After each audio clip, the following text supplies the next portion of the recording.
some structural discussion between any side of the political formations. But otherwise, without these preconditions being met, it is difficult to say that any organizational or structural process is going to be undertaken. Popularity of governors within their counties, I don't think it was performance-based, but one would not be popular or unpopular if, let's say, the person who is popular is not meeting the demands by the electorate. The truth of the matter is nothing has changed, because the positions that are being occupied by ODM before or subsequent to new nominees being processed to be members of the cabinet, they are the same positions which were occupied by ODM within the Azimio coalition. The seats that were retained for the other political parties within the coalition, including Wiper, including Jubilee, those have remained intact, and there has been no change whatsoever. ODM has made it clear that there is no coalition between ODM and Kenya Kwanza. It is individual members who have opted on account of being nominated to be members of the cabinet to take those positions. So ODM, as part of the coalition, remains part of the minority party within the National Assembly and in the Senate. One must always remember that within the coalition, ODM is by far the largest party. It has got the largest stake within the opposition coalition, within the National Assembly and the Senate. Now, if you look at the rules of the National Assembly, the standing orders, and those of the Senate, nomination in terms of seats on both sides of the House depends on the size of the political party. So within the coalition, whether in Kenya Kwanza or in Azimio, the same rules apply, as lawyers will say, mutatis mutandis. What is applied within the National Assembly and the Senate prevail upon the manner in which individual members of parties which belong to a coalition are given seats within the coalition. For example, we have also got members of the Azimio who are not parliamentary parties. Obviously, they cannot be given a slot within the leadership of the coalition, that is Azimio coalition, within Parliament. I think it's subject to discussion, but it must reflect the strengths of the political parties.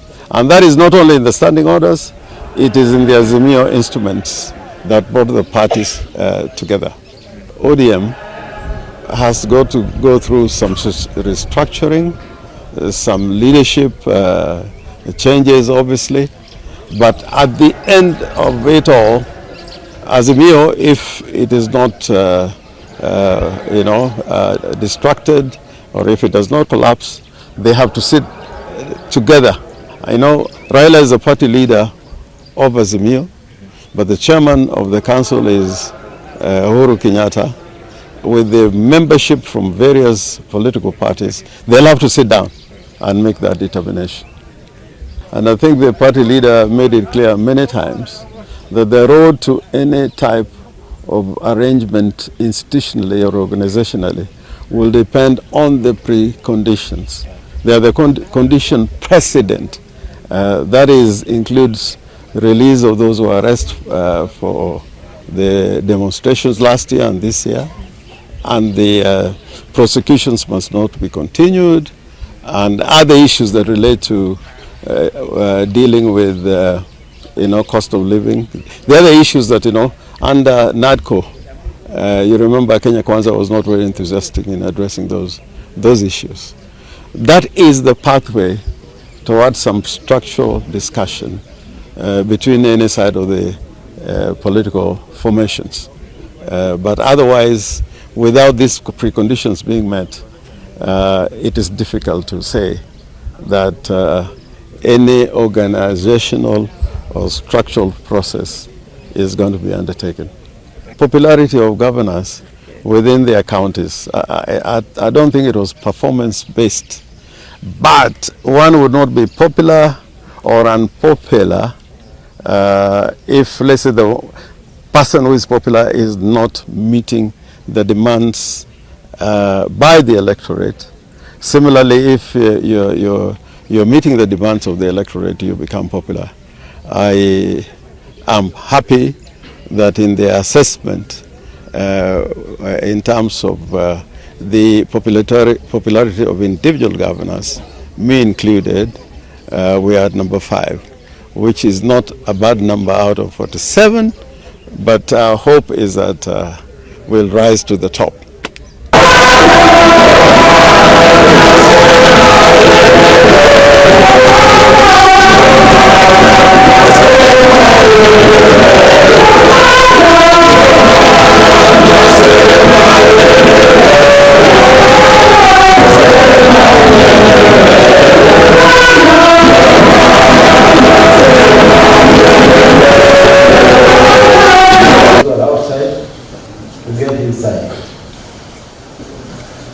Anybody outside, I'm kindly requesting you to get inside.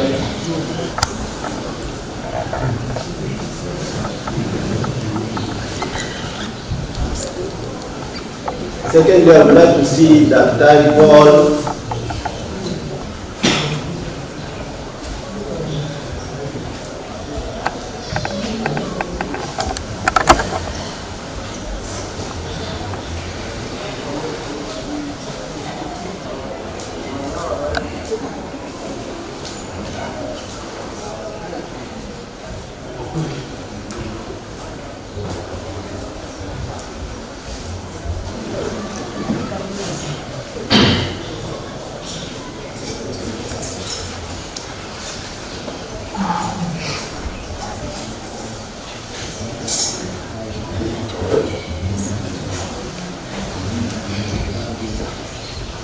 And celebrate, because we believe that these people, they serve God and they believe in God, and we knew that he knew that.